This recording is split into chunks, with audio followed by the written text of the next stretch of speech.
a noble one, learned and wise, patient in the face of insult, steadfast in keeping the precepts. Honor such a person and keep them close. They are like the moon shining among the stars. Wisdom does not shine through many words, but through the way one lives. A person who remains unshaken by insult and knows how to govern themselves naturally brings light to those around them. The moon does not strive to be seen, yet it evenly illuminates the night sky. In the same way, a true person becomes a quiet standard for word and action simply by being present. Keeping such company is a way of brightening one's own life. Today, take a moment to think of someone who brings light to your heart. Holding that connection with respect will make your life shine a little more brightly. Do not cling to what you love, and do not dwell on what you hate.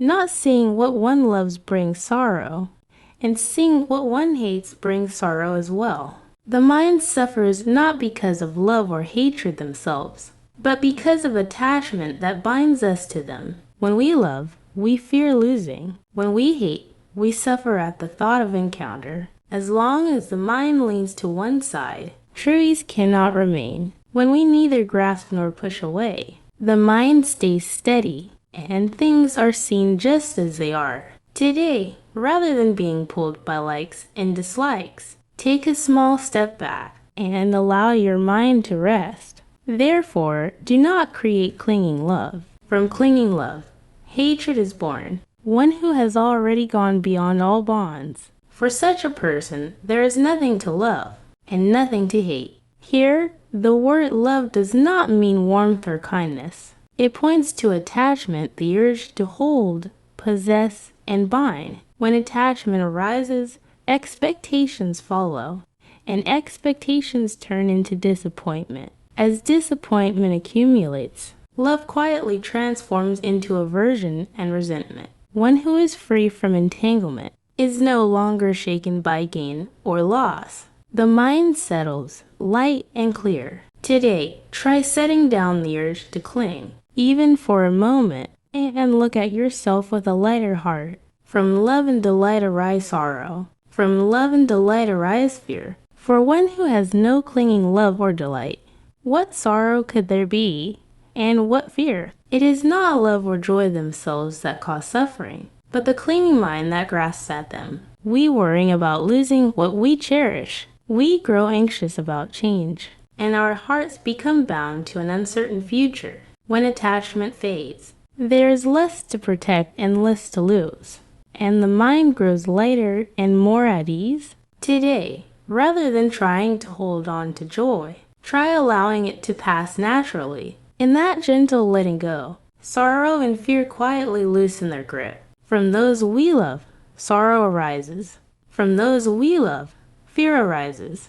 Where there is no beloved, there is no sorrow. And where, then, could fear be? Love carries warmth, but it also brings unease. We worrying about losing. We fear growing apart, and the mind is constantly shaken. It is not the person themselves, but the clinging to them.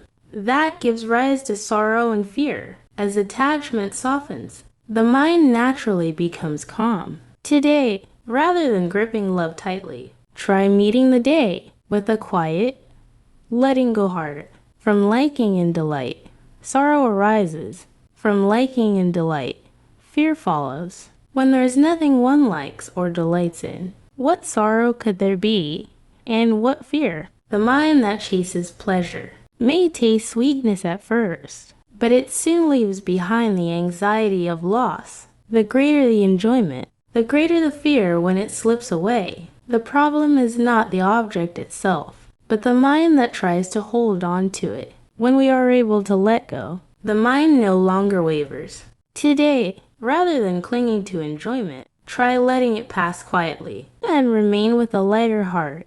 From craving, sorrow arises, and from craving, fear is born. Free from craving, without desire, what sorrow could there be, and what fear? The wish to possess turns into anxiety when it is unfulfilled, and into sorrow when one fears losing it. Craving may seem to promise satisfaction, but it only drives us to want more and more. The tighter the mind clings, the deeper fear grows. When desire is set down, the mind finally comes to rest. Today, try laying aside the urge to have more, and gently let your heart dwell on what is already enough. From craving, sorrow arises.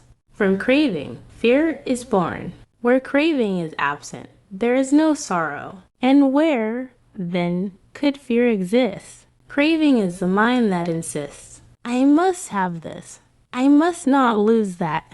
Clinging relentlessly to what it desires. The deeper this clinging grows, the more we worry about loss, and fear not being fulfilled. Yet where attachment fades away, there is nothing left to hold on to, and nothing left to fear. Sorrow and fear dissolve, together with craving. Today, try letting go of just one thing you are holding on to, and quietly feel the calm of the space that opens up. One who treasures the Dharma and keeps the precepts, who knows shame with a sincere heart, who acts with the body and lives close to the way, such a person is loved by many. The way is not revealed through words.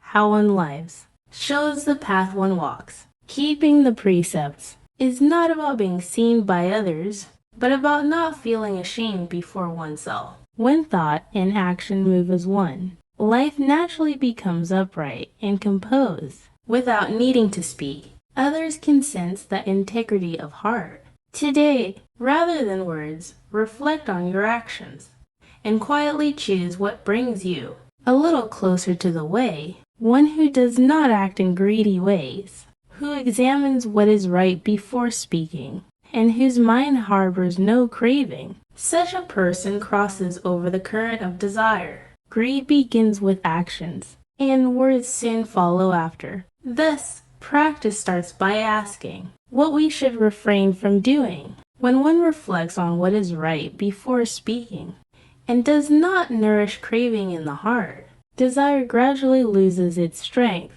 In this way, the stream of sensual attachment naturally grows calm. Today, before you speak or act, pause once more to examine the mind, and gently cross beyond the flow of desire. Just as a person who long ago left their homeland returns safely from a distant place, and all their relatives are at ease and joyful, rejoicing in that person's return. When we welcome someone who has traveled a long road and come back safely, there is no calculation and no condition in that joy. The simple fact that they have returned alive is enough to set every heart at rest. The life of a practitioner is the same. After wandering lost for a long time, when one turns back to the right path, the heart feels a deep sense of relief and joy, even toward oneself. Today, even if you have taken a long detour, return your mind to its true home, right here,